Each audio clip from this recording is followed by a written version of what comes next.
The water made no distinction between a king and a clerk.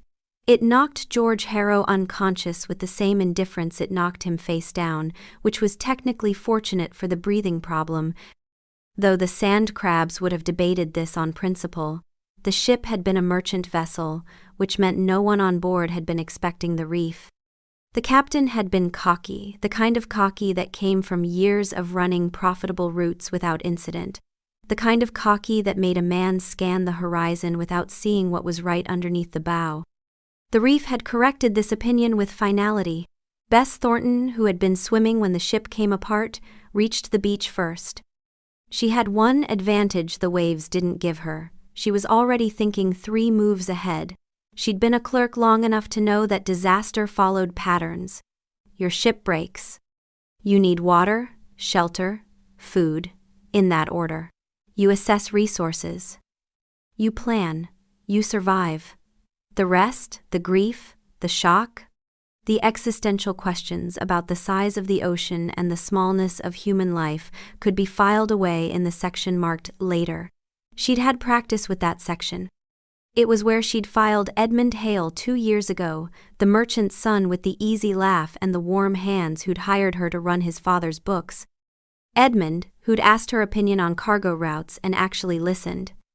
Edmund, who'd brought her tea on late working nights and let his fingers brush hers when he took the cup back. Edmund, who'd courted her for 7 months while being engaged to the daughter of the wealthiest trader in the port city. She'd found out from a printed announcement nailed to the door of the exchange hall. Their engagement party had been the same evening he'd told Bess he couldn't imagine his life without her. She'd stood in front of that announcement for 4 minutes.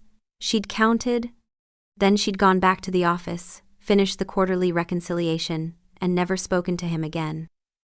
The lesson had been clean and mathematical. People lie, systems don't. Numbers hold their shape, trust the numbers. Inventory first. 1 shipwreck. 1 unconscious man, bleeding from a rib wound absolutely enormous, 1 dead. She didn't know this yet, but her body knew the wrongness of watching the merchant captain's body sink told her. 0 other survivors. 1 dress and 1 chemise, both now bandages. 1 island, probably temporary. 1 set of problems, probably mounting. She rolled him over and checked for pulse. There. Strong. She could smell the shift starting in his blood, that copper and heat scent that meant his wolf was already knitting him back together faster than human flesh could manage. Not instant. A day or 2, maybe longer. It would need binding to stay clean while it healed. She tore strips from her dress with methodical precision. He coughed. Seawater, sand. He opened his eyes and stared at the sky like it was supposed to answer a question. The others? His voice was rough. No. He didn't argue or cry or waste time pretending. He just closed his eyes for a beat, compartmentalized something vast, and opened them again. I'm George. Bess. Don't move. You're bleeding and you smell like the entire ocean. He looked up at her sand in his hair, salt on his skin, a gash across his ribs, and smiled. The smile was unhurried, warm, and completely inappropriate for a man who'd nearly drowned. Most people at least tell me their last name before they start undressing me. She stared at him. I'm tearing bandages off my own clothing to stop you from bleeding to death. And I'm very grateful. You have excellent hands, by the way. You have a rib wound. I'm aware. Still nice hands. She pulled the bandage tighter than strictly necessary. He winced, but the smile didn't fade. Something about it, the ease, the reflex of it reminded her of Edmund, and she shut that thought down like a door slamming. She cleaned the gash with seawater, bound it tight with strips of wool, and helped him to his feet. He moved carefully but without panic controlled, steady, the kind of man who'd been in pain before and knew it passed. He was tall. Very tall. Broad through the shoulders in a way that suggested actual physical power rather than vanity. He scanned the tree line the way she'd already scanned it: water, shelter, food, fire, and she felt a flicker of relief. He wasn't going to be dead weight. His eyes were green. They were also familiar in a way she couldn't quite place. She'd seen the royal coins. Of course, everyone had, but coins showed a formal profile with a crown and a specific angle of light. This was a sunburnt man covered in sand, which was quite different. Springs that way, she said, pointing to a cluster of maidenhair ferns. Groundwater. He looked where she pointed, then at her. How do you know that? Fern species indicate water table depth. My father ran cargo ships. I paid attention to things. Beautiful and useful, dangerous combination. I'm not a combination. I'm a person pointing at ferns. Walk. He walked, but he was grinning, and she could feel it on the back of her neck like sunlight. Deep inside, George, his wolf, stirred and spoke. She is fierce. She smells like salt and order. We approve. We approve very strongly. Why is she walking so fast? Follow her, keep up, don't lose sight of her. By sunset they had camp built. George raised the shelter A-frame, tight, angles perfect for rain runoff. Bess tested the lashings and found nothing to criticize, which frustrated her more than she had anticipated. She'd been looking forward to correcting him. He got fire going in 10 minutes flat. He knew what he was doing. Then he sat back, firelight catching his face, and looked at her across the flames with the expression of a man settling into a comfortable chair. So, Bess, who points at ferns? What's your story? I don't have a story. I have a profession. I'm a clerk. Everyone has a story. Mine involves ledgers. You'd fall asleep. Try me. He leaned forward, elbows on his knees.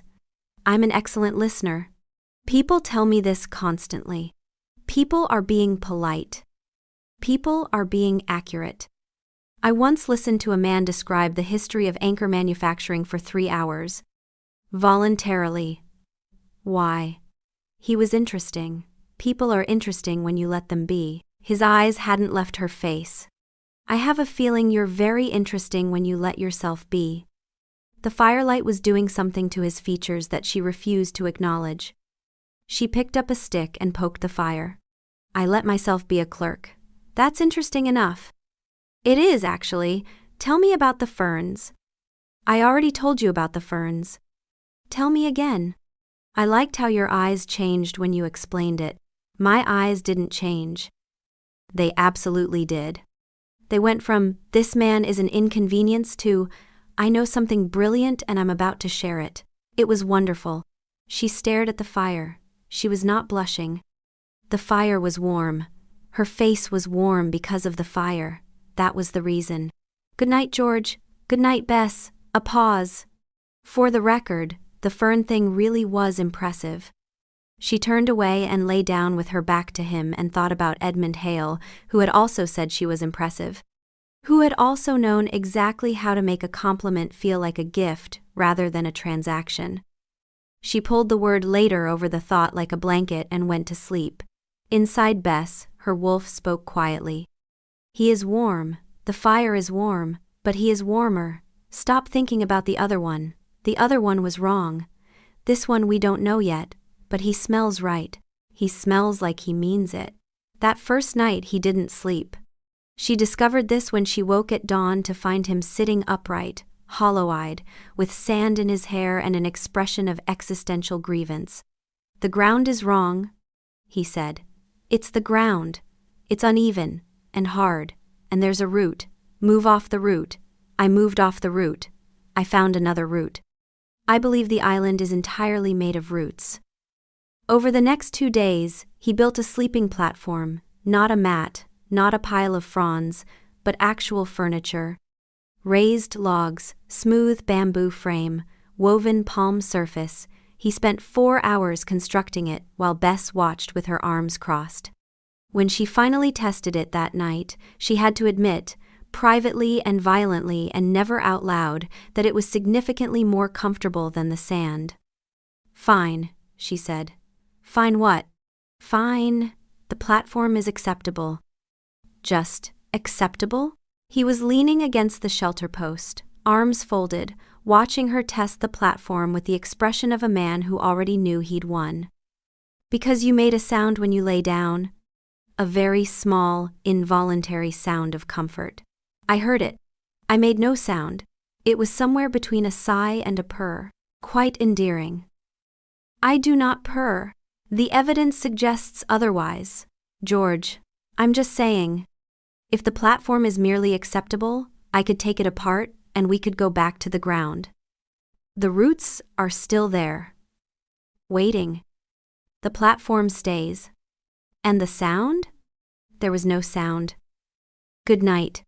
He also started building a table.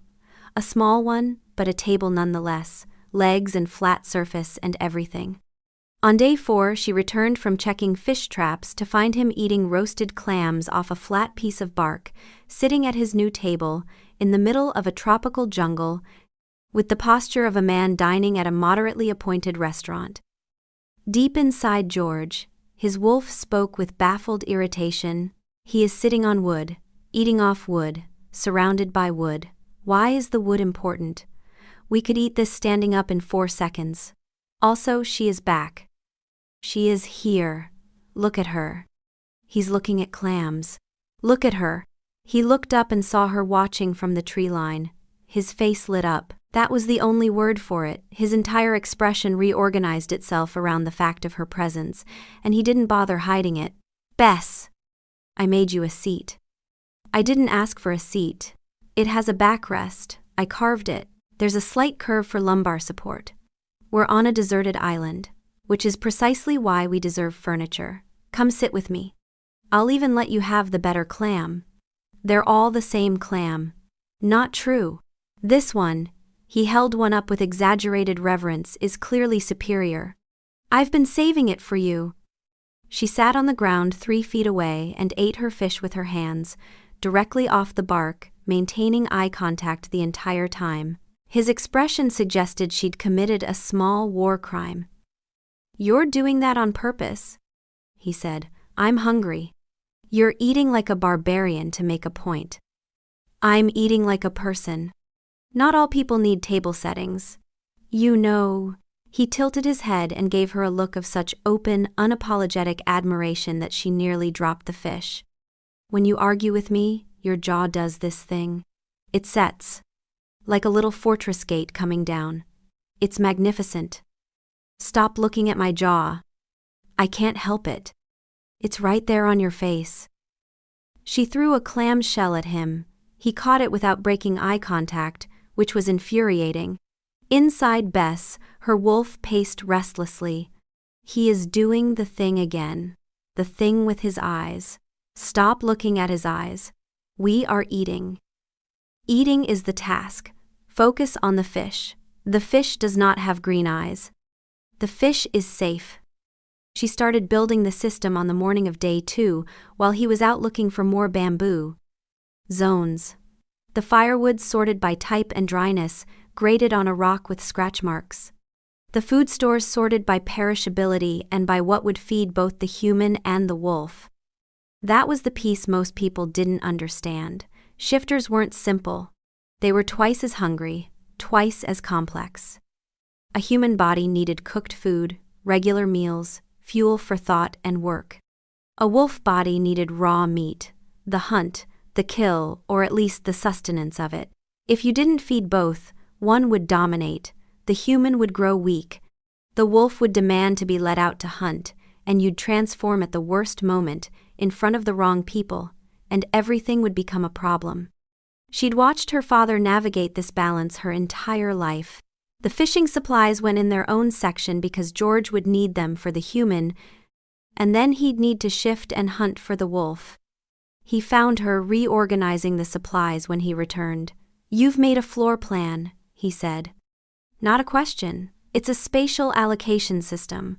We don't waste time looking for things, and we need the human body fed properly. Both the wolf and the human need feeding.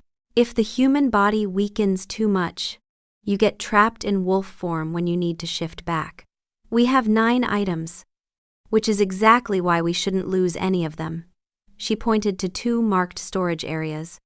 Vine structural, vine cordage, they have different applications.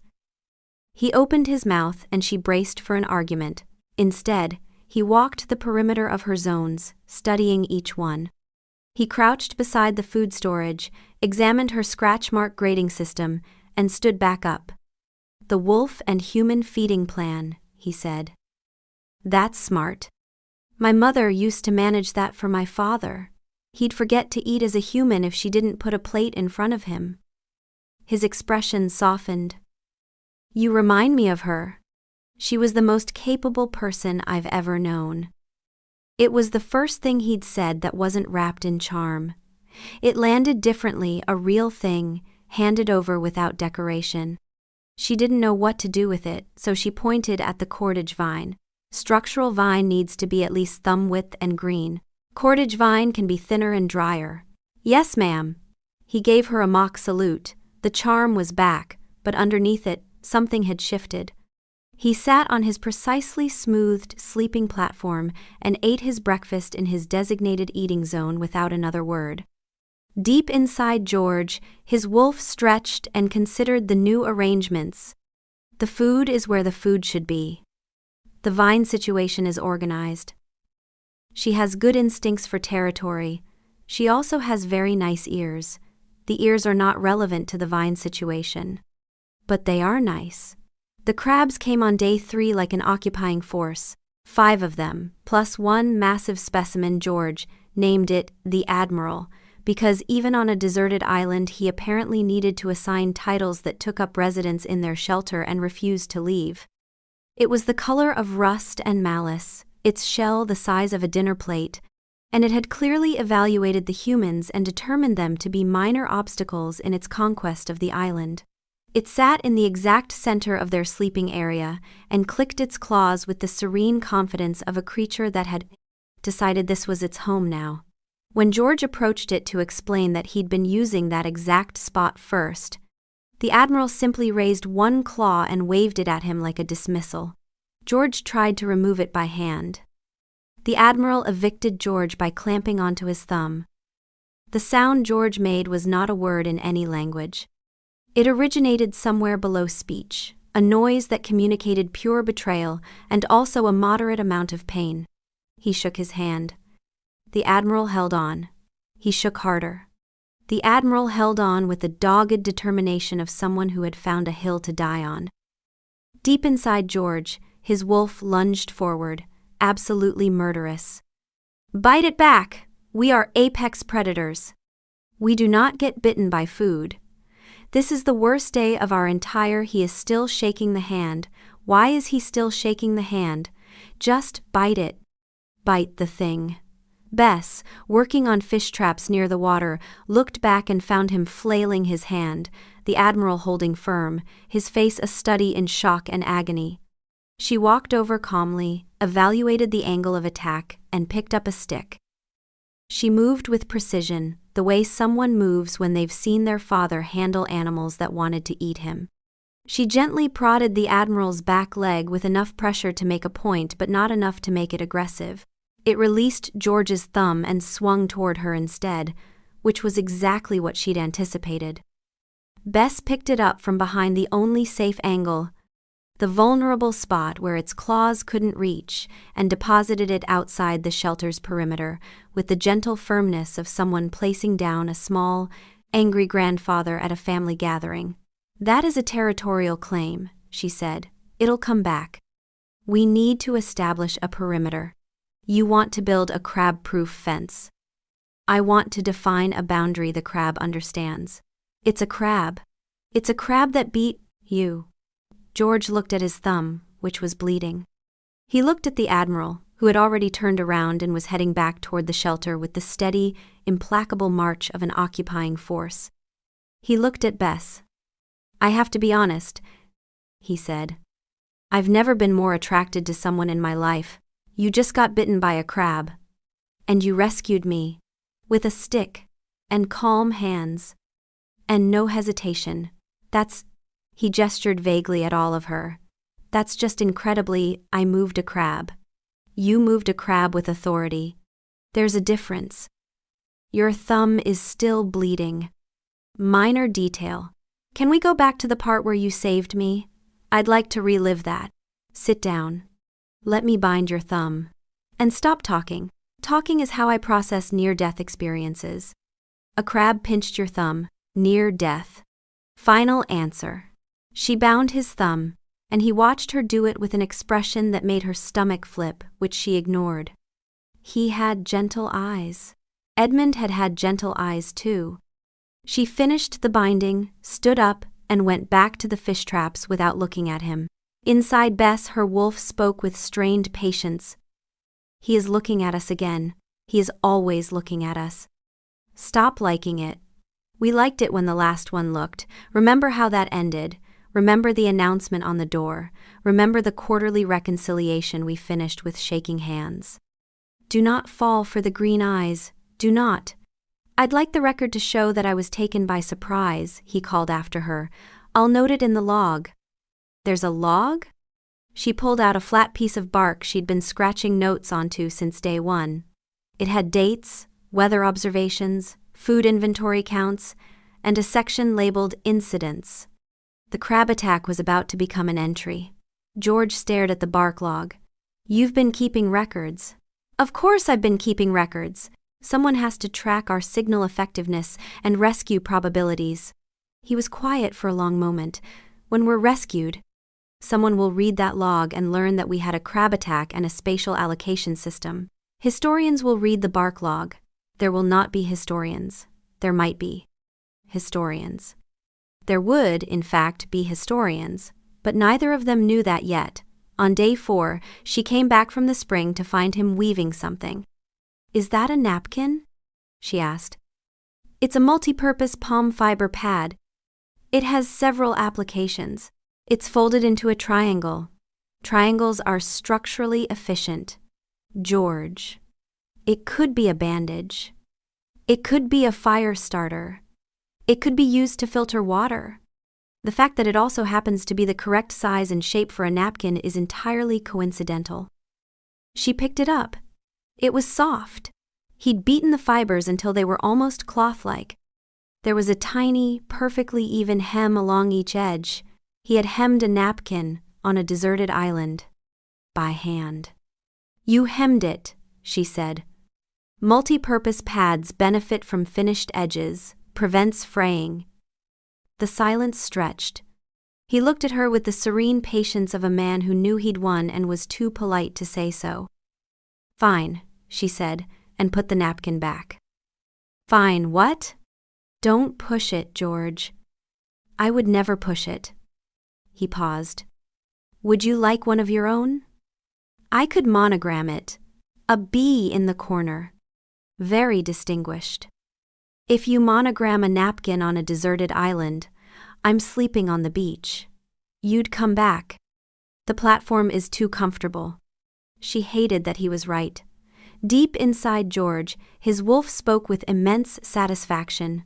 She touched the napkin thing. She held it. Her face did something soft. He should make more things for her to touch and hold. Not the napkin. Something better, a rabbit. Bring her a rabbit. Wolves bring rabbits. This is known. The pelican arrived on day 6, landed on the shelter roof with all the grace of a creature that had never considered its own weight, and immediately vomited a fish onto her sleeping mat. She stared at the fish. She stared at the pelican. The pelican stared back with the vacant, slightly menacing expression of a creature that operated entirely on impulse. No, she said. The pelican threw up another fish. Absolutely not. George named it Harold. We are not naming the wildlife, Bess said. Harold has already been named. It's too late. If you name it, it stays. Harold stays regardless. He's chosen us. We should be honored. He was grinning that broad, unguarded grin that did things to her composure she refused to catalog. Besides, Harold clearly has taste. He delivered his finest fish directly to the most impressive woman on the island. I'm the only woman on the island. Hence, the most impressive one. Harold, at that exact moment, knocked a coconut off the ridgepole and onto the spot where Bess had been sitting 30 seconds earlier. She looked at the coconut, then up at Harold, who was cleaning a wing with absolutely no remorse. Harold is trying to kill me. Harold is providing for the family. Harold threw up on my records. George paused. He opened his mouth, and she could see the joke forming something about editing. He closed his mouth, opened it again. That's actually quite bad. Those records are important. The words landed wrong. She stared at him. He stared back, clearly aware he'd zigged when he should have zagged, trying to recover. I mean, Harold was probably… He stopped. I don't have anything for this one. You were going to say he was editing them. I was absolutely going to say he was editing them. And I'm glad I didn't, because that would have been beneath both of us. She threw a palm frond at him. He ducked, laughing that warm, open, full-body laugh that she'd been carefully not noticing for days. Something flipped in her chest, warm, involuntary, unwanted. She knew this feeling. She'd felt it in a cluttered office 2 years ago when a man with gentle hands had passed her a cup of tea and let his fingers linger. She'd trusted that feeling then. It had led to an announcement on a door and a quiet night of reconciling numbers with trembling hands. She turned away before George could see her face and went to reorganize the coconuts by size, then by ripeness, then by whether they had visible damage. Then back to the original order, hands moving, until the feeling subsided enough to be ignored. Inside, Bess, her wolf paced in agitated circles. You are sorting round things. Again. You sorted them yesterday. The round things have not changed. He is right there. He is laughing and warm and right there. But yes, we remember. The last one laughed too. The last one was warm too. And then the door and the announcement and the shaking. So sort the round things. Sort them until it stops. We understand. By day 7, she and George realized something was happening. Harold would land on the ridgepole with zero grace and maximum volume, creating a distraction with noise and regurgitated fish, while the Admiral led a flanking maneuver on the food stores from the rocks. They timed it perfectly. They're working together, George said, watching the Admiral drag an entire dried fish into its crevice while Harold stood guard overhead. They have a strategy. They have a plan.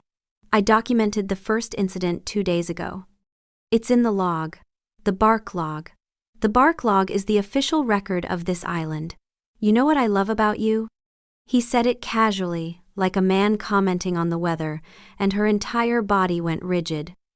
You see a crab stealing fish, and your first response is to create a written record. That's extraordinary. Don't say things like that. Like what? What I love about you. You don't know me. His expression shifted, the playfulness dimming into something more careful. I know you keep records on bark. I know you grade firewood. I know you saved me from a crab with a stick and no hesitation. I know you learned about ferns from your father and you carry that knowledge like a gift. I know you eat fish with your hands and you look at me like I'm a problem you're trying to solve. He paused. I'd like to be a problem you can't solve. Just to keep things interesting. She held his gaze for 3 seconds, she counted, and then looked at the ocean. The crab is eating our reserves, she said. We need a better cache. He let her change the subject. That was the thing about George. He pushed, but he always let her retreat.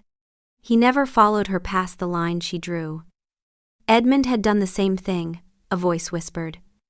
Edmund had been patient too, until he wasn't. Deep inside George, his wolf growled softly. She pulled away. She always pulls away. Someone hurt her, we don't know who. But if we find out, we will bite them. We will bite them very thoroughly. For now, patience. She comes closer each day. Patience. On day 7, George found a piece of metal in the wreckage, part of a buckle, flat and polished enough to catch light. We can use this to signal ships, he said, holding it up with satisfaction. The reflective surface is approximately 2 square inches, Bess said. The effective signaling range in optimal conditions is maybe 1.5 miles. We haven't seen a ship within 5 miles. optimism, Bess. Math, George. He spent a full morning on the highest point of the island, angling the buckle at the horizon. After 2 hours, the only thing he'd signaled was a seagull, which circled twice and left. Deep inside George, his wolf watched the light flashing with diminishing patience. We have been on this rock for some time now. He is waving Shiny at the water. The water does not care about Shiny. Nothing out there cares about Shiny. Can we hunt now? Or at least go be near her? She is by the water. She is much more interesting than the Shiny. The technique is sound. He insisted that evening, sunburnt across both cheeks. The technique is fine. The range is the problem. She had already sketched a plan for a signal fire on the bark log location, fuel requirements, optimal visibility angles, and was waiting for the right moment to introduce it. The right moment would be after he'd exhausted his mirror theory, because Bess had learned that George accepted new ideas more easily once he'd fully committed to and been defeated by his own. On day 9, George had been building a raft in secret. Not secret from Bess, secret from himself, because admitting he was building a raft meant admitting they might not be found. It was a beautiful raft, logs lashed tight, a rudimentary sail rigged from his shirt, which meant he was shirtless, which Bess was trying very hard not to notice and failing comprehensively, and an outrigger for stability. "It's too heavy," she said, standing on the beach, arms crossed. "It's structurally sound." "I didn't say it wasn't structurally sound. I said it's too heavy. The outflow at the southern point reverses during tidal shift, and if you launch in the next 2 hours you'll be pushed directly back onto the reef." He looked at her. He looked at the water. He looked at the raft. "I'll wait for the tide," he said. He waited for the tide. Then he launched the raft. It cleared the reef break, caught the current beautifully, sailed approximately 200 yards, and then the lashings on the port side gave way simultaneously, the entire structure coming apart like a child's toy. His shirt, his sail, his hope fluttering away on the current like a flag of surrender. Deep inside George, his wolf surfaced, completely unconcerned. "We can swim. Why did we need the wood thing? The water is fine. We are in the water. This is fine. Swimming is simple. He overcomplicates everything. Also, she is on the beach. Swim toward her. Faster." George emerged from the surf, water streaming, and walked past Bess without speaking. His face was closed, his shoulders were carrying something she couldn't measure. "The knot type was wrong," she said to his back.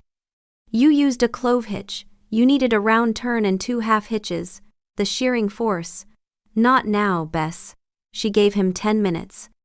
On the 11th minute, she started explaining how to tie a proper maritime knot. He sat on the beach, shirtless and dripping, and she drew the diagrams on the bark, the knot geometry, the vector forces, the equations that proved why the clove hitch was functionally inadequate. "Show me," he said. She taught him knot theory on the beach while the sun went down. She taught him why angles matter and tension distribution matters, and why the wrong knot fails under load. She drew him diagrams. She made him sit on the sand at sunset and memorize rope mechanics. Halfway through, he stopped looking at the ocean and started looking at her. "What?" she said. "Nothing. Keep going. You're staring. You're teaching me knot physics at sunset, and your hair is doing something in the light, and I'm not made of stone." Bess. She lost her train of thought. This had never happened to her. She always had her train of thought. Her train of thought was bolted to tracks and ran on schedule. "Shearing force," she said, too loud. "Shearing force," he repeated, very softly, and she couldn't tell if he was talking about ropes anymore. Deep inside George, his wolf settled and spoke. She fixed the rope problem. The rope problem is solved. We still don't understand why he needed the wood thing when swimming was right there, but she is here and the bad feeling is gone, and that is enough, more than enough. She is everything. Inside Bess, her wolf pressed against the walls of her chest. He stopped looking at the water. He looked at us. The way he looks, it's not like the other one. The other one looked at what we could do. This one looks at who we are. But we said we wouldn't. We said. On day 10, they spent an entire morning arranging rocks on the beach to spell help in letters large enough to be seen from a passing ship. The tide came in that afternoon and washed away the bottom half of every letter, leaving behind what appeared to spell HFLF. George stared at it. We should have accounted for the tide line, Bess said. You mentioned the tide line while we were building it. Specifically, I said, are we sure this is above the high water mark? And you said, it'll be fine. I remember. And was it fine? HFLF. HFLF. He turned to her and his face was doing the thing, that mixture of defeat and delight that she'd started to recognize as uniquely his. You know what though? HFLF is a better distress signal. No one knows what it means. Ships would come closer, just out of curiosity.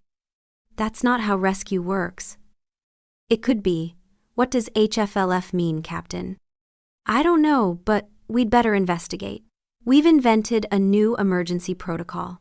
She was not going to laugh. She pressed her lips together. He saw it, the suppressed almost laugh, and his face lit up like he'd won something Olympic. There it is, he said. There's nothing. You almost smiled. I saw it. Day 10 and I almost made Bess Thornton smile. I smile. I smile at appropriate times. Name one. When the fish traps work. That's satisfaction, not a smile. I want the real one. I'll earn it. Give me time. They rebuilt the rocks the next day, 20 feet further up the beach. It survived. No ships came. On day 11, everything shifted. The restlessness had been building skin wrong, bone deep. Bess had been ignoring hers, filing the itch away along with everything else, but by afternoon her hands shook and she couldn't remember whether she'd already counted the dried fish twice. The sensation was almost painful. Her bones ached. Her teeth felt wrong. She needed to move. Her wolf needed to run. It had been days longer than she normally went, and the instinct was getting louder. Eventually, it would overrule her. Better to go now while it was still her choice. She walked into the jungle, found a clearing, and folded her clothes on a rock because she was Bess and she folded things, even when no one was watching. She shifted. The relief hit like a physical blow. The world cracked open into scent and sound and simplicity. She stretched, nose to tail, shook out her coat, a small, dark wolf, compact and quick, amber eyes catching the green light filtering through the canopy, and ran. Through the trees, along the ridge, paws on soft earth. Something inside her that had been clenched for days finally released. The human thoughts fell away. The careful distance she kept, the filing system, Edmund's ghost, the bark log, all of it dissolved into pure instinct and movement. She came around a stand of palms and stopped dead. He was already there, in wolf form, a massive, dark gray wolf, almost black along the spine, green eyes, those familiar green eyes watching her from a face that was unmistakably his. His clothes were folded on a rock too, less neatly than hers. They stared at each other. For a heartbeat, neither breathed. Then they ran. Side by side through the jungle, weaving between trunks, leaping over roots. He was faster in a straight line. She was quicker in the turns. They adjusted without thought, falling into sync like two notes finding the same chord. Inside Bess, her wolf sang not words, not thoughts, just the deep body recognition of rightness. The same feeling as a correct inventory. Everything in its place, him beside us, correct. Don't think, don't file, just run. Deep inside George, his wolf simply ran. No furniture, no table, no napkins, no pretense, just the ground and the trees and her. For the first time since the island, our body makes sense. They ran until the stars came out, until the forest grew dark, and the world became shape and scent. They padded back to camp in easy silence, shifted in separate clearings propriety, even now, and neither mentioned it. Neither had to. But routine became sacred. Every dawn, they'd slip out of the shelter, walk to separate clearings, shift, find each other by scent and run. In wolf form, there was no George the charming flirt and Bess the guarded clerk. Just a dark wolf and a gray wolf running through a green world. She'd nip at his flank when he got ahead. He'd shoulder her gently toward the easier path. They'd stop at the waterfall and drink side by side. Sometimes they'd just sit and watch the jungle wake up. One morning she found him already shifted, standing on the cliff on the north side, staring out at the open water. His ears were back. His posture was tight. Even in wolf form, she could read the tension. He was carrying something heavy. She patted over and pressed her side against his. He leaned into her, and they stood like that a long time, two wolves on a cliff, watching the horizon. She didn't know what he was looking at. She didn't know he was watching for the ships he dreaded, calculating the days, feeling the lie grow heavier with every sunrise he spent beside her. All she knew was the weight of his presence, the warmth of him, and that something was wrong and she couldn't fix it with a knot or a diagram or numbers written in a neat column. On day 6 of the wolf runs, she was crouched behind a boulder in wolf form, absolutely certain she was downwind. She crept forward, belly low, ears flat. She leaped and landed on empty sand. He was gone.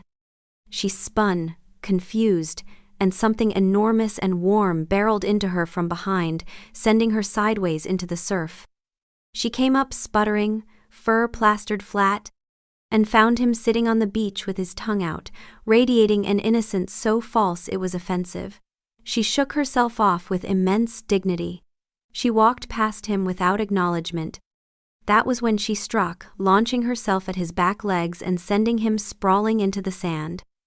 He rolled twice and came up with sand on his nose and delight blazing in his eyes. They chased each other across the beach and into the shallows, splashing, rolling, mock wrestling. She was faster in the tight turns. He had raw power. They were evenly matched and neither cared about winning. That was a human concern. In wolf form, the wanting was simpler, to keep moving, keep playing, keep being together in this form where no words could lie. They chased until the stars came out, until they collapsed on the warm sand and she was curled against his side without remembering how she'd gotten there. His warmth covered her like a blanket. His heartbeat steady, alive, real, matched her own. Inside Bess, her wolf breathed out slowly. This is the safest we have ever been, safer than the office, safer than the numbers. He can't lie in this form. Wolves don't know how. This is true. Deep inside George, his wolf was still. She is here, she trusts us. In this form, she trusts us. We must never betray this, never. He is going to betray this. We know he is. We can feel the lie in him like a bone that healed crooked, and when it breaks again, she will run. Not toward us, away. On day 8, they found the bioluminescence pool. The waterfall had a hidden basin, fed by an underground spring, that glowed at night. When she shifted back and approached it in human form, she found the water alive with tiny organisms that turned every ripple into blue-green fire. George was already there, standing at the edge, his face caught in the glow. He looked at her, and for once, he didn't say anything clever. He didn't flirt, he didn't smile. He just looked at her in the blue-green light with an expression that was completely undefended. "You're beautiful," he said. Just that. Quiet and simple and stripped of every performance. "It's bioluminescent algae," she said. Her voice came out wrong, too soft, too close to something real. "Everything looks beautiful in bioluminescent algae." "That's not what I said." The silence held. She could hear the waterfall. She could hear her own heartbeat, which was doing something irregular that a clerk's heartbeat had no business doing. They shifted again, needing no words. In wolf form, the light was even more magical. It traced their fur in living fire as they waded in. The water was warm. The glow surrounded them, responding to their movement. She moved through the water slowly, watching the light follow her. He stood still, letting the luminescence settle around him, and when she pressed against him, the glow intensified, as if the water itself recognized what they were to each other. The barriers they'd both built their entire lives, his secret, her ledgers, Edmund's ghost, the crown she didn't know about, meant nothing here. Not in this light. Not in this form. Deep inside George, his wolf breathed, "She is here, the water knows, we know, this is enough, this will always be enough." Inside Bess, her wolf pressed closer. Not filing this away. Not categorizing it. Not putting it in a section marked later. Just being inside of it. Home. For one perfect moment, floating in blue-green light, they were not a man with a secret and a woman with a scar. They were recognized, known. Home. The next morning, back in human form, he brought her a coconut with a flower balanced on top. "Breakfast?" he said.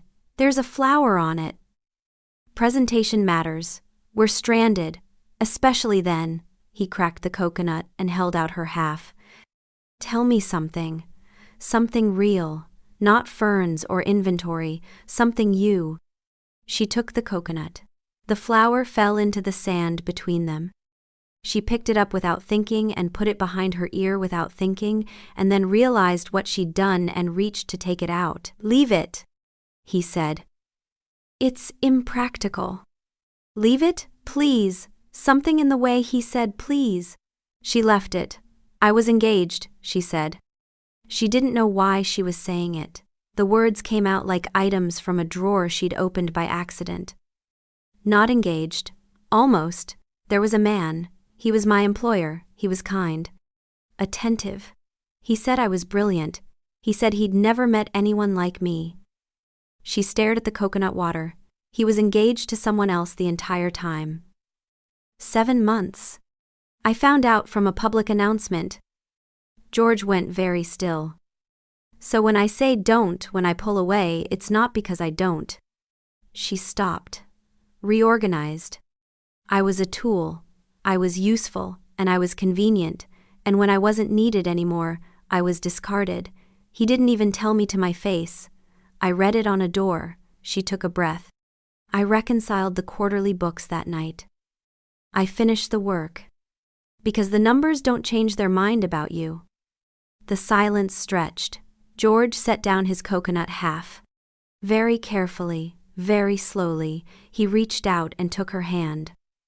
Not pulling, not insisting, just holding, the way you hold something fragile that you've been trusted with. "That man," he said, "was the stupidest person who has ever lived. And I say that with absolute confidence, as someone who just built a raft that exploded." She laughed. It came out before she could stop it, a real laugh, startled out of her, brief and bright. His face when he heard it, the way his eyes went wide and then soft, like he'd been given something he'd been waiting for, that was the moment she understood she was in real trouble. "There it is," he said quietly. "Day 12. I earned it." She didn't pull her hand away. She held it.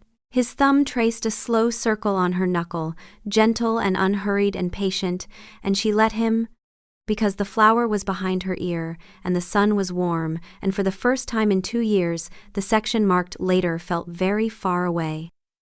Deep inside George, his wolf was trembling. She laughed. She laughed.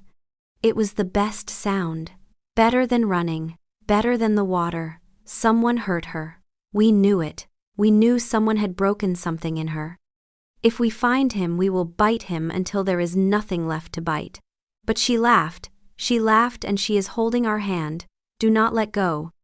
Do not ever let go. Inside Bess, her wolf uncurled slowly from a tight, guarded ball.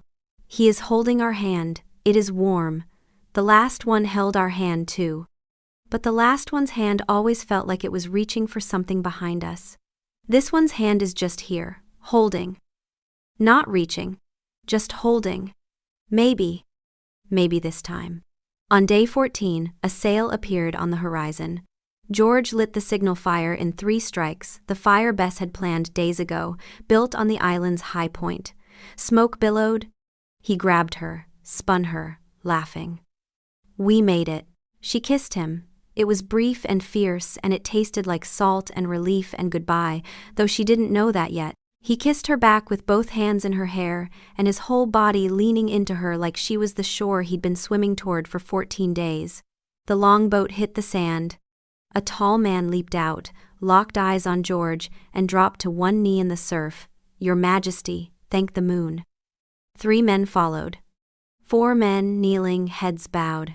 The world stopped. "Your Majesty," she repeated, flat, dead. "Bess, your Majesty." "Let me explain." She stepped back. "You're the king of the Silverwood Dominion, the man on the coins." She'd held those coins. Everyone had.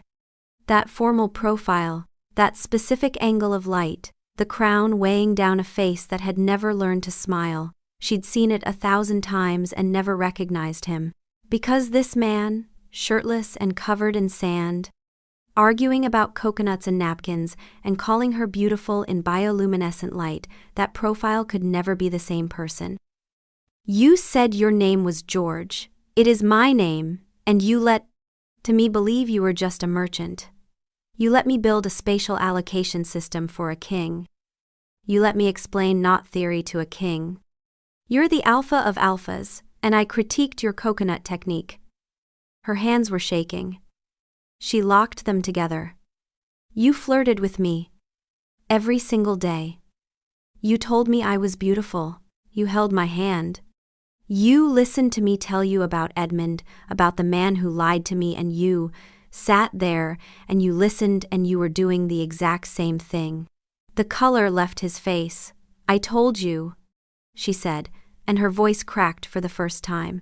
"I told you that someone had lied to me before. I told you I was a tool. I told you about the announcement on the door. And you looked at me with those eyes, and you held my hand, and you let me believe this was different." "It is different. It's identical." She was shaking now. "You knew I was afraid of exactly this, and you did it anyway. Every compliment, every look, every time you called me beautiful or said you were earning my smile, you were earning it under a false name. I gave you something I swore I'd never give anyone again, and you took it while lying to my face." He looked like the island was sinking beneath him. "Everything on this island was real," he said, "except who you are." She turned and walked to the longboat. Her voice was perfectly steady now, the way it had been steady the night she'd reconciled Edmund's books. "The numbers don't change their mind about you. I assume there's room for a passenger." The soldier looked at George. George looked destroyed. "Give her whatever she needs," he said. She climbed in without looking back. She sat in the stern with her hands folded and her back straight and looked at the horizon, which was empty and blue and told her nothing. She could feel him behind her. She didn't turn. Behind her, the king stood on the beach where they'd argued about coconuts and built furniture and chased crabs and run as wolves through the green and gold. Marcus approached carefully, the way one approaches a wounded animal. "George, we need to go." "I know." He didn't move. He bent and picked up a piece of silvered driftwood, smooth, the length of his forearm. He'd been carving it at night while she slept, shaping it into something. It wasn't finished. It would never be finished now. He put it in his pocket and walked to the boat. Deep inside George, his wolf howled long, low, the sound of something tearing. "She is leaving. She is in the boat and she is not looking at us. We did this. He did this. We told him. We told him the lie was a crooked bone. Now it has broken and she is leaving and the world is wrong. Every direction is wrong. Run after her. We can't run after her. She doesn't want us. She doesn't want us because he lied. He lied, and now the running is over, and the light is gone, and the gap beside us will never be filled again." Bess did not speak on the voyage home. Not a word. She was given a cabin and she stayed in it. Food was brought. She ate mechanically, with her hands, and thought of his napkin and his careful posture and the way he'd looked at her when she ate off the bark with her fingers like she was committing a crime against civilization. She thought of the flower behind her ear. She thought of his hand holding hers, the slow circle on her knuckle. She thought of him saying that man was the stupidest person who has ever lived while being exactly the same kind of man. No, worse. Because Edmund had never known about her fear. George had known. She'd handed him the map to her most vulnerable place, and he'd walked right into it. When the ship docked, she left before the crowds. She didn't take the purse Marcus offered. She didn't take the gown. She went home to the apartment above the bakery with a torn dress, salt in her hair, and the bark log tucked inside her bodice, because she had grabbed it before leaving the island without thinking. 3 weeks passed. She opened the mercantile at 7. Reconciled accounts. The numbers were clean. Everything was in order. She did the work. She was good at work. Work was safe. She did not shift. Her skin felt wrong. Her bones ached in a way that had nothing to do with injury. The wolf paced inside her, demanding, furious, and she held the door shut through force of will alone. On the 18th night, her body overruled her. She walked to the park at the edge of the city and shifted behind the old oaks. The relief was immediate and devastating. She stretched into her wolf form, and the world opened up, scent and sound and the cool grass under her paws, and she ran. 3 strides in, she veered left to make room for a wolf that wasn't there. She stopped, looked at the empty space beside her. The space was exactly the width of a large, dark gray wolf. Her legs had adjusted automatically, her body making room for a presence so deeply learned that 18 days of absence hadn't unwritten it. She'd adjusted her stride. She'd left a gap. She stood in the dark park and stared at the gap and understood, with the mathematical clarity she applied to everything, that she was ruined. The numbers were simple. 1 wolf plus 1 wolf equaled something that could not be divided back into ones. She'd run the calculation 100 times, and it always came out the same. Inside Bess, her wolf stood in the gap where he should have been. The grass is cold, the space is wrong. Every direction is wrong because none of them lead to him. We are broken. Not like before was a crack. This is the whole structure coming apart. The round things cannot be sorted. The numbers do not help. He is not here, and we are not whole, and no amount of filing will fix this. She shifted back behind the oaks and walked home with shaking hands. She did not shift again. The wolf stopped asking. The wolf just closed the door and waited. On the 4th Wednesday, she came home in the rain to find the king of the Silverwood Dominion sitting on her kitchen floor, ordinary clothes. Shadows under his eyes. Unshaved. Sitting on the floor because she only had 1 chair. The lock was easy, he said. I couldn't stay away anymore. Everything came up like a tide. Get out. Bess, get out of my apartment. 5 minutes. You had 14 days. To tell me the truth. Every single day, you chose the lie. Every compliment. Every touch. Every time you said something that made me feel. She stopped. Drew a breath like pulling a blade. You knew. I told you about Edmund.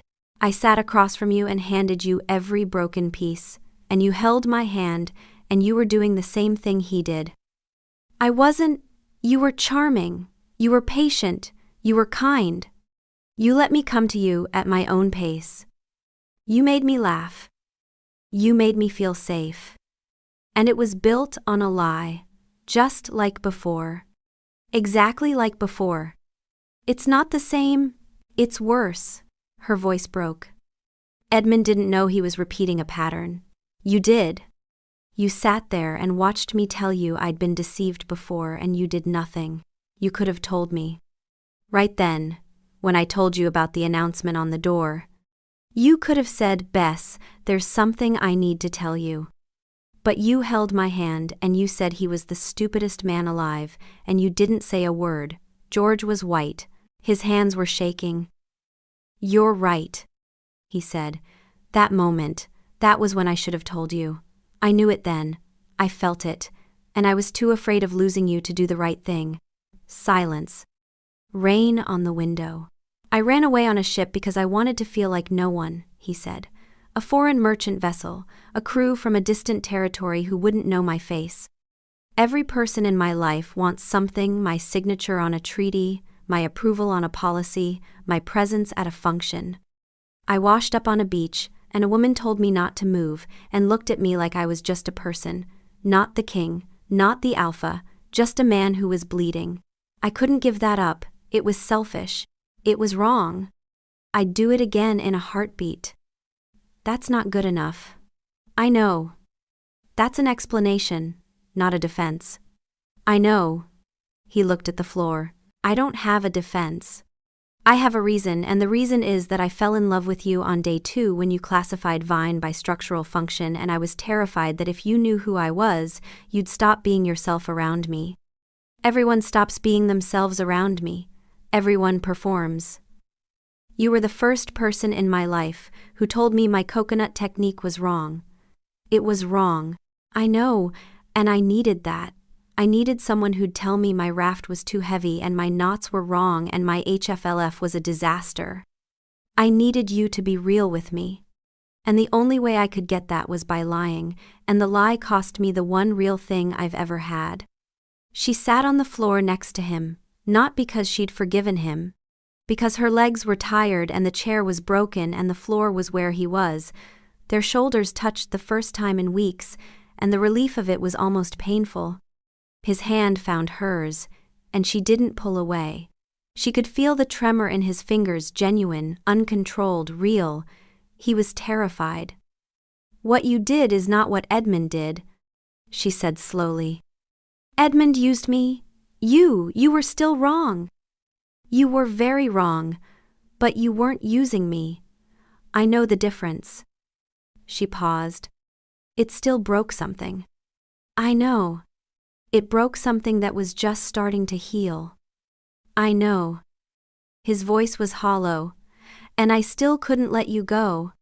I still can't. I climbed out a window. 3rd floor, there was a trellis. It broke. I fell into the rose garden. There was blood. Mine, mostly. The guards heard the noise. I told them I'd been sleepwalking. She closed her eyes. You climbed out a palace window. I didn't think. I just couldn't be in the corridors anymore without you. I couldn't breathe. I couldn't eat.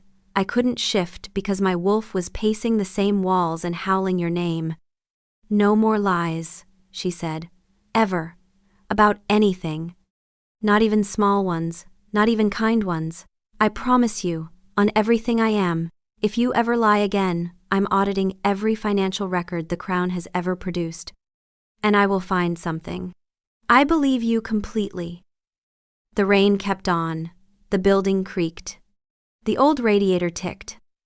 Hi, she said. Hi, he said. It wasn't forgiveness. Not yet. But it was a beginning. It was the opposite of an ending. She squeezed his hand. He squeezed back. Deep inside George, his wolf roared back to life. She is here. She came back. Not all the way. Not yet. But she is here, and her hand is in ours, and the gap is closing. We will earn the rest. We will earn it every day. We will never lie again. Wolves don't lie. He lied. We will make sure he doesn't again, whatever it takes. Inside Bess, her wolf finally stirred from the dark place where she'd been waiting, not running away, not counting, not filing, not hiding behind the numbers, just here, with the one who fit in the gap. It still hurts. The crack is still there, but he is here, and home is not a place. Home is this. Cracked and imperfect and here. 6 months later. The king of the Silverwood Dominion had a significant problem.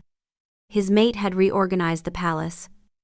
Not a room, the entire palace. She'd started with the kitchen spice storage and expanded into every office, every archive, every closet. She'd created a system, labeled everything. Cross-referenced, Marcus sat down with the expression of a man who has witnessed something he cannot unsee. She reorganized the entire diplomatic filing system, Marcus said, by hand. In one afternoon, we found 3 duplicate treaties we didn't know we had, and a filing cabinet containing nothing but other, smaller filing cabinets, nested. Inside each other. Nested filing cabinets. Nested filing cabinets. Marcus closed his eyes. She's currently working on the Crown accounts. George asked if she'd documented the system. Your Majesty, she's created a filing system for the filing system. Is it effective? Marcus opened his eyes. It's terrifying. The bark log sat on the bedroom nightstand, next to a piece of silvered driftwood that was finally finished. He'd completed it their second night back, a small, intricate sculpture, abstract, a curved shape that somehow captured the exact feeling of her beside him in wolf form. Next to it sat a pressed flower. The one she'd put behind her ear on day 12, the one that had fallen in the sand. He'd picked it up when she wasn't looking, and kept it in his pocket for 6 months. When she found it, tucked inside the driftwood like a secret, she'd stared at it for a long time and then very quietly put it on the nightstand without a word. He hadn't said anything. Some things don't need decorating with charm. They drove to the coast on a clear evening. Their custom now, Marcus had stopped protesting and started scheduling security rotations around it. They shifted separately propriety and met on the sand. She nipped his ear. He huffed. They ran along the shore, through the dunes, up the bluff. She was quicker in the turns. He was faster on the stretches. They adjusted to each other the way they always had, since an island that now existed only in memory and bark and finished driftwood. They stopped on the highest point of the bluff, watching the world expand before them, coast falling away, city lights beginning to glow, dark water stretching to the horizon. The wind came from the ocean, salt and spray and the smell of open water. She pressed against his side, and he rested his massive head on her back, the weight of him not burdensome but grounding. No secrets, no lies, no more pretense, just two wolves on a bluff watching the ocean turn dark. Deep inside George, his wolf was content, running, together, no napkins required. She is here, we are here, the lie is gone, the crooked bone healed straight this time, this is all we need, this is everything. Inside Bess, her wolf watched the horizon. Everything in its place, him beside us, correct. The crack healed. Not invisible, we can still feel where it was, but healed, strong. Filed under permanent. Somewhere on an ocean current, a coconut with coordinates inside it was washing toward a distant shore. It had survived 6 months of currents and tides. A fisherman would find it. The fisherman's wife would read it. The harbor master would study it. A cartographer would publish it. Historians would follow the trail. Bess had planned this. She'd logged it. The coordinates were accurate to within a degree. The bark log was next to the finished driftwood on their nightstand. Soon, historians would read both. They would read about crabs and pelicans and a woman who kept meticulous records on bark. They would read about a king who didn't have a name and a clerk who gave him one. They would read about a man who flirted with a woman every single day for 2 weeks, and a woman who pretended not to notice, and a lie that nearly ruined everything, and a kitchen floor where it started to mend. But that was a story for another evening, another coast, another time when the world was organized, and there were no more lies between them, just a dark wolf and a gray wolf running side by side toward a horizon that no longer meant escape. It meant home. 3 years later. The pup's name was Wren. She was 2.5, dark-haired, green-eyed, and had already reorganized the royal nursery twice, once by color and once by what she called the good ones and the bad ones. A classification system that placed her wooden wolf figurine and a stolen kitchen ladle in the first category and everything else, including the bed, in the second. She had George's smile. She had Bess's jaw, the little fortress gate. And she had, to the quiet horror of the palace staff, inherited both of her parents' most alarming qualities simultaneously: her mother's compulsion to organize, and her father's insistence on doing so with furniture. She'd built a shelf. Out of blocks. In the hallway. At shin height. Marcus had walked into it in the dark at 6 in the morning and said a word that the Queen later made him apologize for in writing. But the thing that George would tell people about for the rest of his life, The thing that made Bess laugh so hard she had to sit on the floor happened on a Tuesday. They'd taken Wren to the coast. Their coast? The bluff where they ran. Wren couldn't shift yet, too young. That would come later, but she loved the beach with the fearless, total commitment of a toddler who believed the ocean was a very large bath. Bess was sitting on a blanket, watching Wren stack shells into a tower sorted by size. George was beside her, legs stretched out, looking at the water with the expression of a man who had, against considerable odds, gotten everything he wanted. "She's sorting them," he said. "Of course she's sorting them. By size. She has good instincts. She's 2. Early competence is a gift, George." Wren finished her tower, studied it with grave satisfaction, and then turned to the rock pool beside the blanket to find more shells. She crouched, reached in, and something reached back. The crab was enormous, rust-colored, one claw significantly larger than the other. It sat in the rock pool with the ancient, immovable confidence of a creature that had been alive for a very long time and had opinions about boundaries. Bess went still. "George, I see it. That's not it? Can't be." It was. Or if it wasn't, it was a relative so identical in temperament that the distinction was meaningless. The crab raised its larger claw at Wren with the exact gesture, the exact dismissal that the Admiral had used on George 3 years ago on an island 500 miles south. Wren stared at the crab. The crab stared at Wren. Then Wren, 2.5 years old, daughter of the most organized woman in the kingdom, and the most stubborn king in recorded history, reached around behind the crab with her other hand, picked it up from the back the way her mother had once picked up the Admiral, and gently set it on the sand outside the rock pool. The crab sat there, stunned. It had never been handled before. Not like that. Not with calm, efficient, small hands that knew exactly where the claws couldn't reach. Wren patted it on the shell.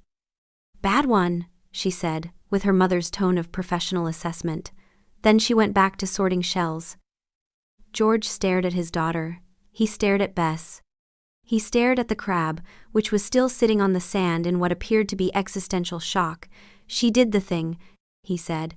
"She did your thing, the behind the crab thing. I didn't teach her that. Did you teach her that?" "I didn't teach her that. She's 2. She has good instincts." I said this. George lay back on the blanket, covered his face with both hands, and started laughing. Deep, full body, helpless laughter, the kind that made his shoulders shake and his eyes water. Bess watched him with her arms crossed and her jaw set, and then the fortress gate cracked, and she was laughing too, the real laugh, the one he'd spent 14 days earning and now heard every day and never got tired of. Wren ignored them both. She had shells to sort. The crab, recovering its dignity, marched sideways down the beach with the measured retreat of a general who had chosen to cede this particular territory not because it had lost, but because it had recognized superior forces. That evening, back at the palace, Bess found Wren in the nursery.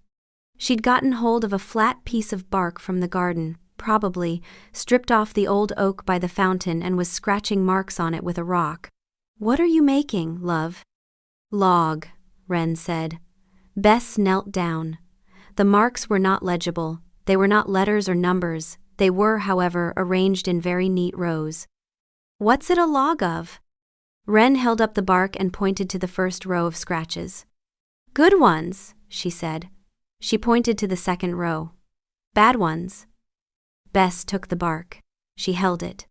She looked at the nursery, the reorganized shelves, the block shelf in the hallway, the wooden wolf in the good ones pile, the ladle beside it, and she pressed the bark to her chest. She carried it to the bedroom and set it on the nightstand, next to the original bark log, next to the finished driftwood, next to the pressed flower from day 12. George found her there an hour later, sitting on the edge of the bed, looking at the 2 bark logs side by side. "She made a log," Bess said. "A log. A bark log. She found bark and she made a log. She's cataloging the nursery." George sat down beside her. He looked at the 2 logs, one weathered, salt-stained, covered in precise handwriting that had once tracked coconuts and crabs and the days of falling in love. The other new, small, covered in the earnest, illegible marks of a child who had inherited her mother's certainty that the world made more sense when you wrote it down. Deep inside George, his wolf spoke, very quietly. There are 2 logs now. The small one cannot read or write yet, but she sorts things and she handles crabs and she knows what matters. She is the best of both of us. She is everything. Inside Bess, her wolf curled around something warm and whole, filed under permanent. All of it, the logs, the crab, the pup, him.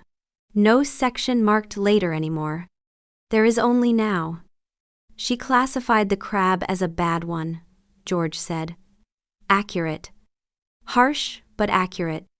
Bess leaned into him. He put his arm around her. The 2 bark logs sat side by side on the nightstand, one old and one new, both keeping careful records of a world that made more sense when someone bothered to write it down.